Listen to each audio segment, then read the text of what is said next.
क्या पाकिस्तान वाकई आलमी सालिस बन गया है?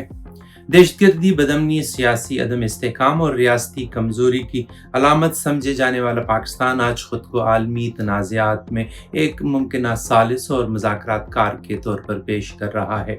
अमेरिका और ईरान के दरमियान कशीदगी हो, अफगानिस्तान का मामला हो या मशरिक़ वस्ता में सफारती राब्ते, इस्लामाबाद की सफारती सरगर्मियों ने एक नई बहस छेड़ दी है। लेकिन सवाल ये है कि क्या पाकिस्तान वाकई अपनी आलमी साख तब्दील करने में कामयाब हो रहा है या ये महज एक वक्ती और सफारती कामयाबी है। बैनुल-अक़वामी उमूर के माहिरीन के मुताबिक किसी भी मुल्क की सालसी सिर्फ इसकी ख्वाहिश से नहीं बल्कि इसकी साख गैर जानिबदारी, माशी ताकत और दाखिली इस्तेहकाम से तय होती है।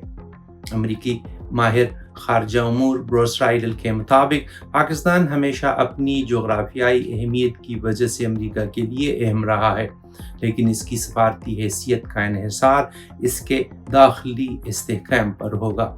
जनूबी एशिया के माहिर माइकल गूगलमैन का कहना है कि पाकिस्तान को सफारती मौके ज़रूर मिल रहे हैं, लेकिन मुस्तकिल आलमी किरदार के लिए माशी इस्तेहकाम, सियासी तसलसल और दाखिली सलामती नागज़ीर है। कार्नेगी एंडोमेंट फंड के जनूबी एशिया के माहिर एशले टेलिस के मुताबिक कोई भी रियासत उस वक्त तक मौसर इलाकाई ताकत नहीं बन सकती जब तक इसके अंदर सियासी इत्तेफाक राय और माशी बुनियादें मजबूत न हो, और पाकिस्तान के लिए सबसे बड़ा तजाद यही है। एक तरफ इस्लामाबाद आलमी तनाज़ात में राब्ते और सालसी की कोशिशों में मसरूफ़ है, जबकि दूसरी जानिब मुल्क को बलूचिस्तान और खैबर पख्तूनख्वा में दहशतगर्दी, अफगानिस्तान के साथ कशीदा ताल्लुकात, माशी दबाव और सियासी तकसीम जैसे संगीन चैलेंजेस का सामना है।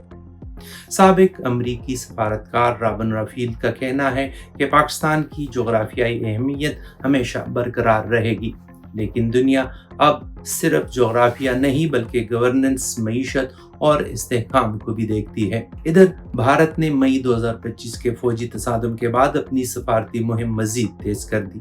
नई दिल्ली ने यूरोप, मशरिक़ वस्ता, ऑस्ट्रेलिया, न्यूजीलैंड और जनूब मशरक़ी एशिया के साथ तिजारत, टेक्नोलॉजी और दिफाई ताउन को वसअत दी, जबकि पाकिस्तान अपनी सफारती कामयाबियों के बावजूद अंदरूनी मसाइल में उलझा रहा।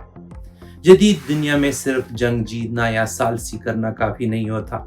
असल ताकत इस मुल्क की होती है जो अमन, सरमायाकारी, तिजारत, टेक्नोलॉजी और दाखिली इस्तेहकाम को एक साथ आगे बढ़ा सके। इसलिए पाकिस्तान के लिए असल इम्तिहान अब आलमी मुज़ाकरात की मेज़ पर नहीं बल्कि अपने ही मुल्क के अंदर है।